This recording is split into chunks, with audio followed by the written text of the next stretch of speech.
Good day, Angel. So, pauwi ko lang galing ng office. And, natawa sa akin yung partner ko, si Tinang. Kasi nga, kahapon parang sinabihan ko siya na mamalengke ako during visit. Pero joke lang yun, Angels. Hindi naman talaga ako namalengke. Kundi, nagpa-stop lang ako sa car namin. Doon sa mga nagpapabili doon sa tabing daan ng mga gulay tsaka ng prutas. Kasi, mura doon at tsaka mas fresh siya kesa sa mga mall. So, kanina, kinausap ko yung doktor namin at saka yung partner ko na sabihan yung driver na kung pwede ba mag-stop lang kami saglit at magbili ako ng mga gusto kong bilhin na prutas. So, nakabili ako nitong Sunkist, ewan, ano to dito. Tapos, bumili rin ako ng pipino. Tapos ito, Angels, kung bilhin mo ito siya sa mall, mahal siya. Doon, 5 SR lang siya. Tapos marami na siya. So, ibibigay-bigay ko lang to sa mga friend ko na gustong kumain. Hati-hati na lang kami. Tapos, yung pinaka main goal ko talaga ay ang magbili ng okra. Kasi ang okra sa mall, sobrang hindi siya fresh. Pero ito, fresh pa siya. And saging. Ayan. Diba? So, kahit pa paano, may makain akong prutas kasi gusto ko ng mag-healthy living. Charot. Hindi good.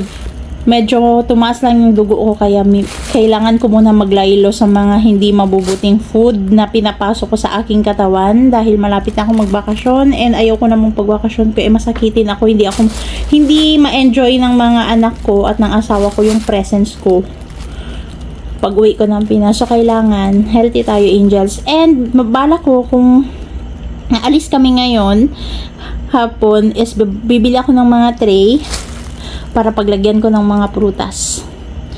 Para maganda naman siya tingnan. Gusto ko kasi yung mag-organize ng mga gamit at saka yung mga ganito, maglagay-lagay siya ng yung parang ma-display siya ng maayos. So, yun yung mga balak ko. Pero depende pa kung matuloy ang balak namin. So, yun lang, Angels. Bye-bye! Angels, nakabili na ako ng tray. So, dito ko ilalagay yung mga prutas at saka gulay na binili ko kanina. So, para pagpasok ko sa room,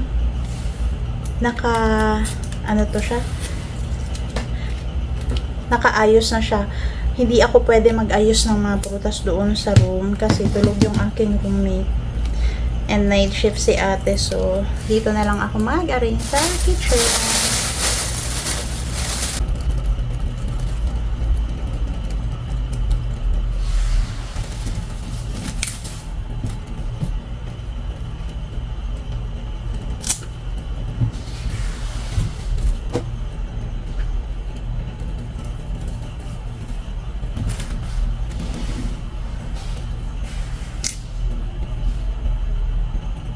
Meron siyang nabiak. So, kailangan isuot ko to siya para hindi siya puntahan ng ipis.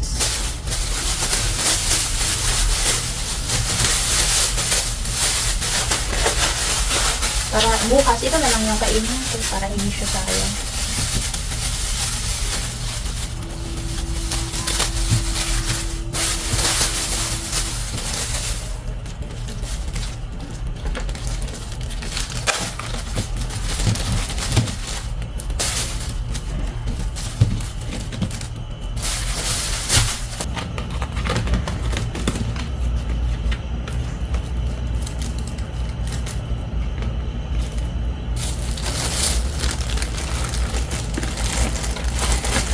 Sana magkasya siya.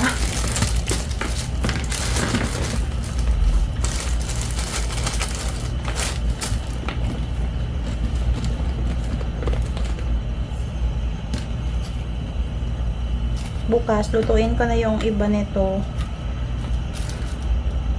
para ulam.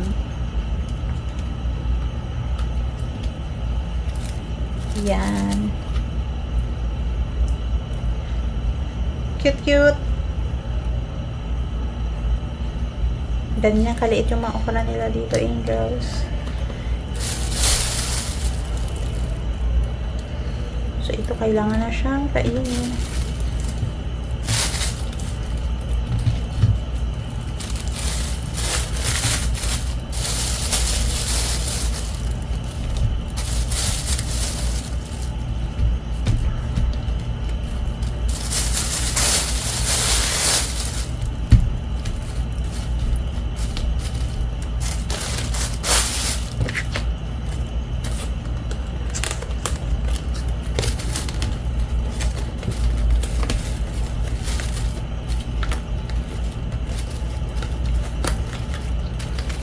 Dito ko na lang ilagay yung takip para pag naubos na to, magagamit ko pa rin siya. So, mag-recycle tayo, angels. Ayan na!